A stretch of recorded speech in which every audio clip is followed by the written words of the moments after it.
Oh my God, who is this? Yeah. Oh my gosh, who is singing so funny?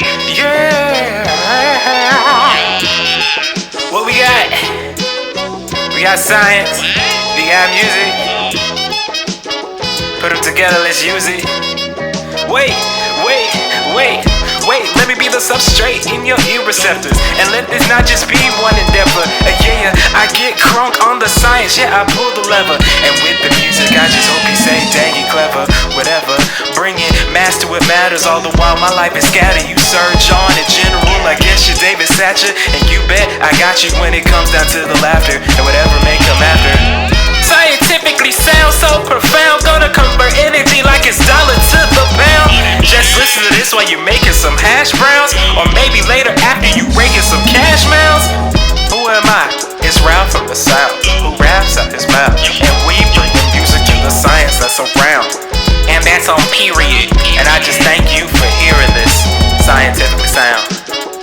Oh my God, I'm so excited. I'm so excited.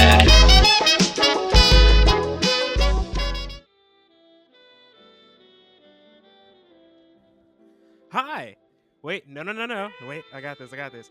Hi. Wait, that's too weird. Just be yourself. Hello, everyone. Who am I? I am Ralph White III, also known as Ralph from the South. I'm a graduate student at the University of Minnesota in the Department of Pharmacology.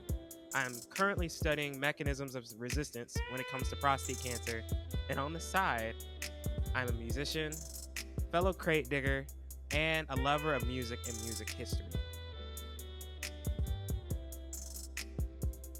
So I'm the host of a podcast that I created back in the beginning of this year called Scientifically Sound.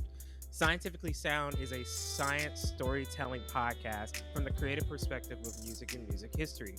Whether it's dissecting a title, album's creation, or even understanding a scientific discovery or concept and its basis, I try to find relation between the two in a fun and informative way.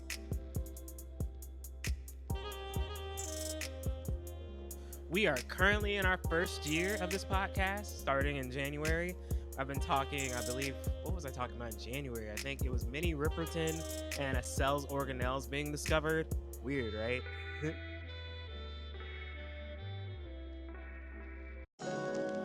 Now you're probably wondering, what techniques were they even using back in the 1970s just to make this big discovery?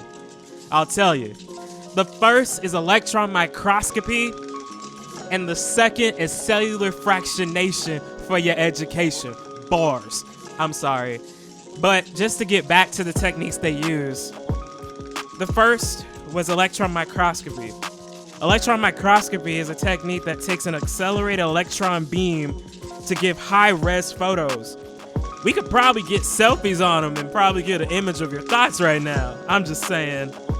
And this particular technique was used for quality control and biological imaging, especially with metals imaging. Now, the second technique that they used is self-fractionation. What self-fractionation is it actually separates the cellular components that you have in a cell to identify an individual function. What is done is actually you take a solution of cells and you spin them around at multiple different speeds in order to isolate out an organelle or a particular component of the cell. An analogy for this process would be like you're on the playground with your friends and you're all in the swing and they spin you around and around and around, and then they let you go and it starts spinning really fast and you're losing part of your outfit. It's kind of similar to that because you're separating out a component of who you are. Same with the cells where we're separating out a particular organelle. With these two techniques, we now know what the cell even looks like on the inside and what it's even doing on the inside. We never knew anything about this. We knew cells existed. Even Minnie Riperton knew this. That's what she meant in her song where she says, long ago we played hide, go seek, kissing under the apple tree. Who could tell me that this would bring me to you, you to me? She knew that we didn't know this stuff, and now we do. It's crazy.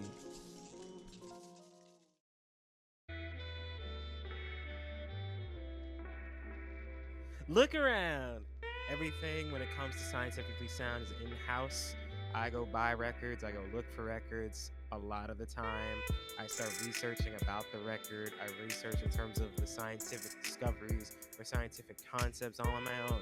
So it's really fun. It's really a lot of knowledge taken in. Why? Because why not? Nah, I'm just kidding. I'm a proponent of science being given to the general public in a fun way.